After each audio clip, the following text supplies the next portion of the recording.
Bitcoin, Ethereum, the entire cryptocurrency industry is tanking hard right now on fears of what the Federal Reserve is going to say in a couple of days about raising interest rates. In today's video, we'll be diving into that conversation as well as looking at the charts for Bitcoin and Ethereum and seeing just how crazy this crash has been so far and what are the next key levels to watch.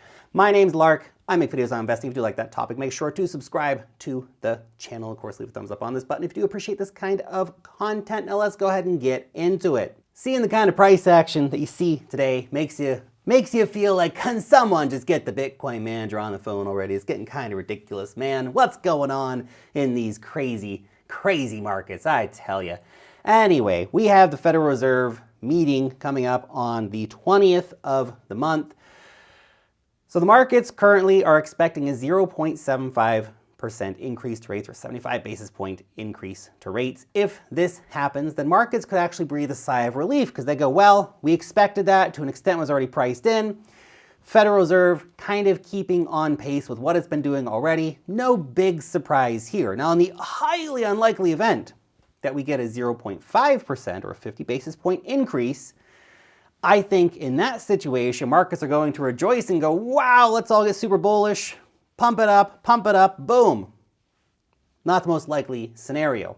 But what is weighing heavy on markets right now, what is freaking markets out at the moment, is that there's currently a 1 in 5 chance of a 1% increase or a 100 basis point increase to the interest rates. Now this would be a big, aggressive move from the Federal Reserve, and that would likely cause a market panic. Remember, they are trying to intentionally crash the markets right now. They are forcing the markets to cool down. Consequences be damned. Recession, depression, you losing your home, you losing your job, any of this stuff, it's all by design. It's exactly what the Federal Reserve is trying to do. We shall see if we get this coming. I think the 0.75 likely scenario, markets breathe a bit of a sigh of relief when that happens. But if we get that 1% increase, hold on to your butts.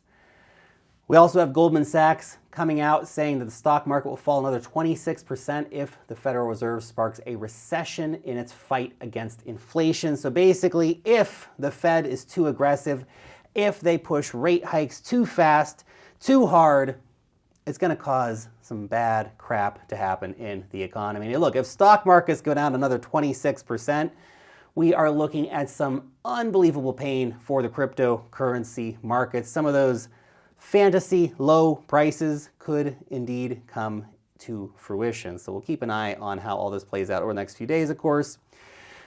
Put out a highly scientific poll here on Twitter. Where is the bottom for Bitcoin? A lot of people saying $12,500 is a major area of price support from back in the day. 35% of people currently looking at that.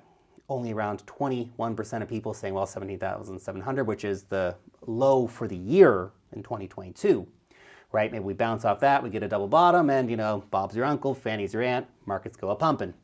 16,000, it's the next major area of price support on the way down. And of course, a quarter of the market think that we're going lower, man. 12,500, that's not bearish enough. We're going down to 10K, 8K, 9K, 6K, 5K, 4K, 3K, 2K, 1K. Heck, send the damn thing to zero already. To zero. Anyway, let's break down the charts now. Before we do, real quick, if you do not yet have yourself an account over on Bybit, you need to get yourself one. It is the best place for longing and shorting Bitcoin, Ethereum, all of the top crypto assets. They have one of the biggest spot markets in crypto, which currently has 0% trading fees. Is that right? 0% trading fees on their spot markets, 0% market maker fees on their future markets. And by using that link down below in the description to start your account, you're going to get up to $4,450 in deposit bonuses, which is just an insane deal. So do check that out if you are a trader. Now let's take a look here at the charts. So Bitcoin currently, it's a mess, guys. It's a mess. Look at this. We are coming right back down almost to this key area of price support here around $18,600. That is the next major area of price support. We came down to 18,700. Currently, Bitcoin's only around 6% away from making a new low for the year, because our next major area of price support for Bitcoin is here around $17,600. So that is where the yearly low has already been put in. And as mentioned on the poll, we were talking about approximately around a $16,000 area as the next step down here for Bitcoin. So we lost our support area here around $19,500. We did bounce there just briefly, but that was just a quick pit stop before pushing further down towards Goblin Town. Realistically, if we get a more predictable outcome from the Federal Reserve, and look, I just got to say, I hate the fact that the crypto markets have become so institutionalized that we're all sitting around going, what's the Federal Reserve going to do? Are they going to raise interest rates? How much are they going to raise them by? All this, it's redonkulous, but it is what is going on. And as crypto investors, as crypto traders, this is the thing we need to be watching this week. What is the Federal Reserve going to do? Well, that's going to dictate what the stock markets are going to do, which is going to dictate what the crypto markets are going to do.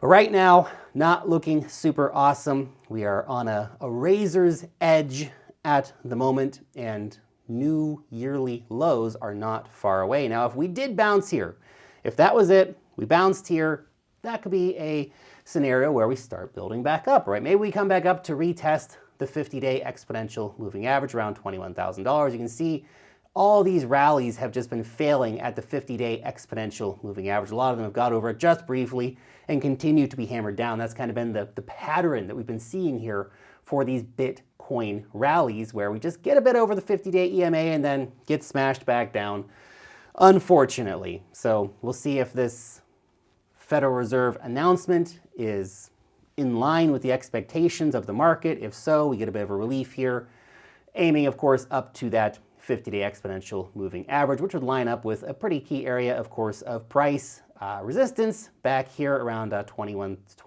$22,000. Now, taking a quick look here at Ethereum, this has been a sell the news event for the Ethereum merge. I mean, holy freaking cow, man. It's just down, down, down city. This has been absolutely nuts. We blasted through this potential area of price support here at 1350, although I never really gave that too much importance, but we did bounce through that one. We are now coming down to almost retest this area. In fact, we can basically say we're retesting it at the moment. This 1280 area, current price is what, 1295. So yeah, we're retesting that zone right now. Now a bounce from there, that's a potentially bullish thing, right? If we came all this way, we find support around 1280, 1290, that becomes our area of price support. We bounce higher on decent news from the Federal Reserve in 2 days, and things are okay. But we could still see more downside volatility before the Federal Reserve meeting. And of course, if the Federal Reserve meeting happens and then we get those bigger than anticipated interest rate hikes, we're looking at some lower price targets in that situation. $1,000 becomes the next major area of price support here for Ethereum. You can see we actually got these nice price support areas coming in here on the 13th of July and the 30th of June. So an important area if we were to come back down further. And of course, the 1,000 is just a big fat round number. The market does seem to like those big fat round numbers. So it'd be a very important area for us if we're looking at the downsides, whether you're shorting a break past support here. So if we do lose this support here around 1280, $1,000 is basically the next stop after that. Or if you're watching for a bounce here to go long, then this is where you want to see the bounce happen at. And if it doesn't happen here, then $1,000 is the next key area to be keeping an eye on. We just want to hope that $1,000 holds, because if it doesn't, well, things get pretty interesting for those looking to buy on great discounts. And you got to keep it real. The macro is still in a tough situation. We've got so much dysfunction happening in the markets. The Federal Reserve is on purpose trying to crash markets right now. There's recession fears, there's depression fears. I mean, this is a bear market. They're throwing everything at the wall right now. All the crap being thrown at the wall. A lot of it's sticking, and it's rough. Bear markets are rough. They're never a lot of fun. But if you are still here, if you are still engaged, trading these markets, then there are still opportunities to be made up and down on all the craziness. The price action has been pretty clean in a lot of instances for these major coins. So interesting for the traders to be watching. Anyway, what do you think? Are we going lower from here for the markets? And where do you think the bottom is for Bitcoin? Is it 17,700, 16K, 12,500, or are we going like down to mega time, Goblin Town, like under 10K or something? I'm really curious to hear your thoughts down below in the comment section. Thanks so much for watching today's video, and peace out till next time.